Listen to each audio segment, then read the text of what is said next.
হঠাৎ করেই বাবার বাড়ি যাবার মন পড়ে যায়।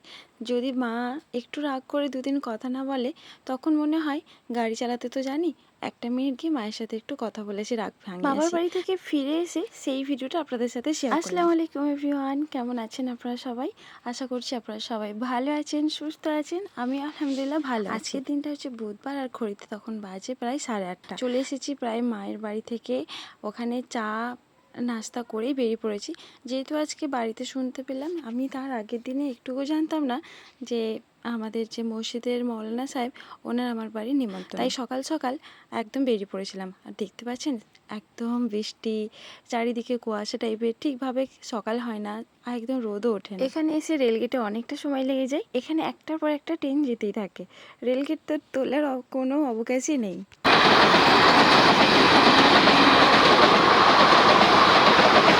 আমাদের কুলগাছি স্টেশন এবং এই রেলগেটটা এতটাই ভিড়ালে হয়ে থাকে, সহজে যে কোথাও যদি তাড়াহুড়োর মধ্যে বার হওয়া যায়, রেলগেটের কোনো তোলার কোনো সিস্টেমই থাকে না। অনেকক্ষণ ওয়েট করার পর তারপর আছে।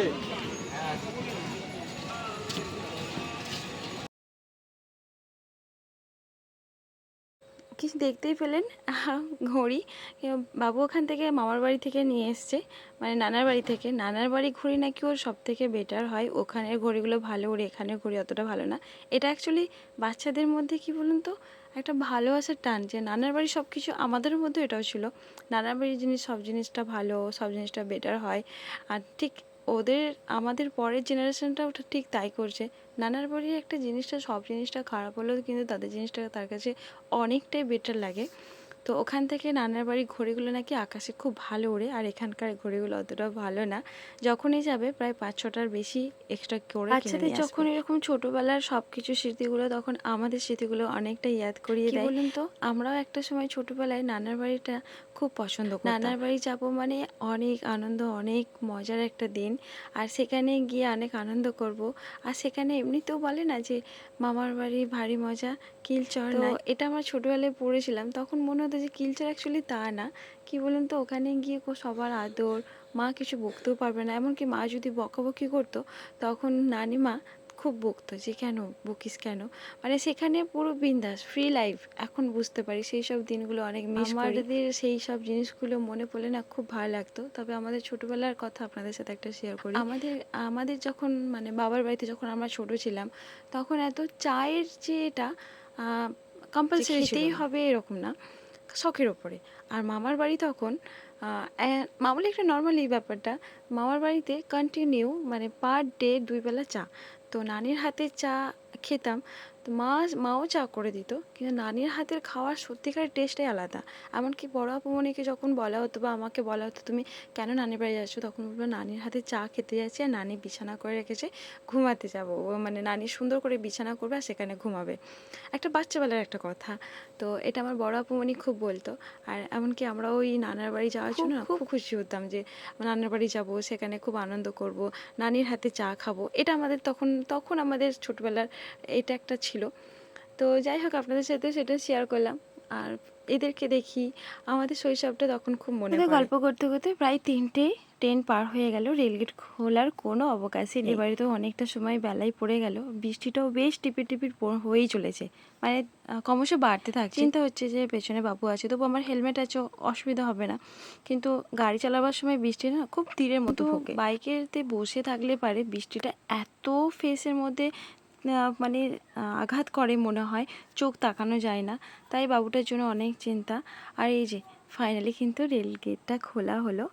তো চলুন এবারে বাড়িতে যাওয়া যাক। আর বাড়িতে এসে দেখলাম আপনাদের দাদাভাই অনেক বাজার হাট করে রেখেছে, আর ওখানে ছিল কিন্তু ও মসজিদের যে ওস্তাজি মৌলানা সাহেব, ওনার কিন্তু নিমন্ত্রণ। তো একটু খুব তাড়াহুড়ি লাগছিলো, এদিকে বেলা পড়ে গেল, রেলগেটে অনেকক্ষণ আটকে রইলাম, আর আমি ঠিক সময় মতো রান্না করে উঠতে পারবো তো। কিন্তু না, এক এক করে সব কিন্তু কমপ্লিট করার জন্য খুব তাড়াহুড়ো করেই রান্নাটা করেছি। শেষ পর্যন্ত দেখুন ভিডিওটা, বুঝতে পারবেন আমি কি কি মৌলানার জন্য রান্নাটা করেছি।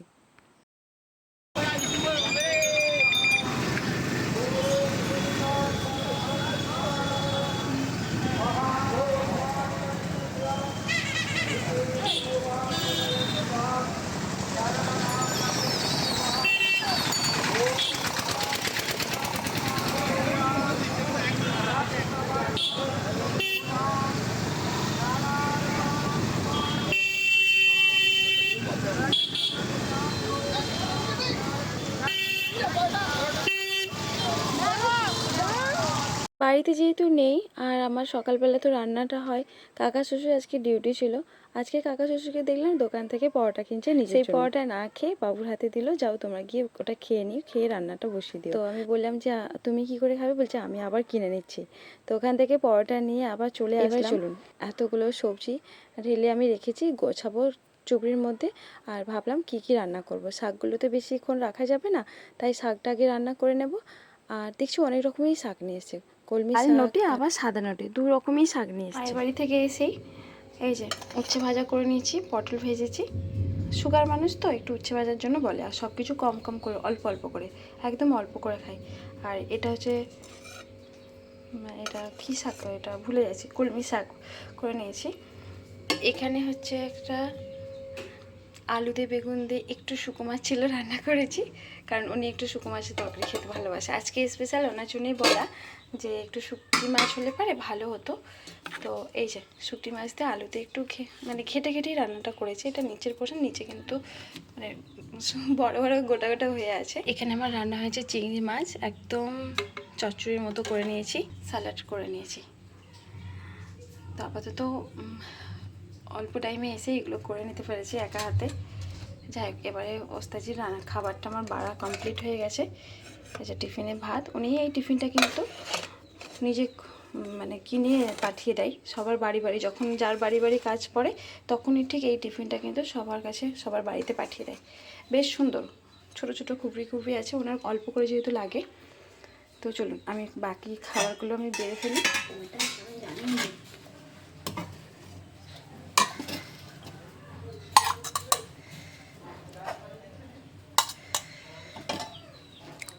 এই যে চিংড়ি মাছের তরকারিটা, এটা হচ্ছে এর ঢাকনা, বেশ সুন্দর জানেন। তারপরে একটু শুকনো মাছের তরকারি। উনি হচ্ছে আমাদের যে ওস্তাদ, উনি বর্তমানে মানুষ, তবে একটু শাকসবজি খেতে একটু বেশি পছন্দ করেন।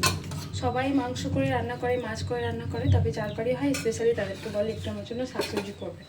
বয়স হলে যে সবাই এই মাছ মাংস অয়েলি জিনিস খেতে অপছন্দ করে, সেটা দেখলেই বোঝা যায়।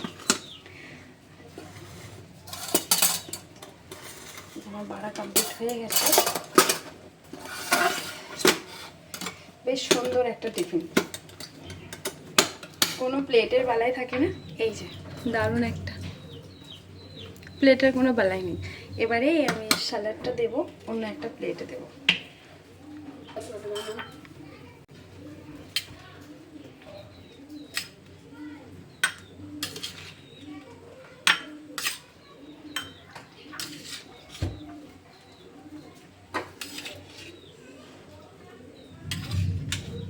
আমাদের ওস্তাজি এখন আমাদের বাড়িতে 2 দিন খাবে। আজকে একটু শাকসবজি দিয়েছি, সন্ধ্যাবেলা একটা চিকেন তরকারি আর ডিম এরকম একটা দেবো, হালকা পাতলা।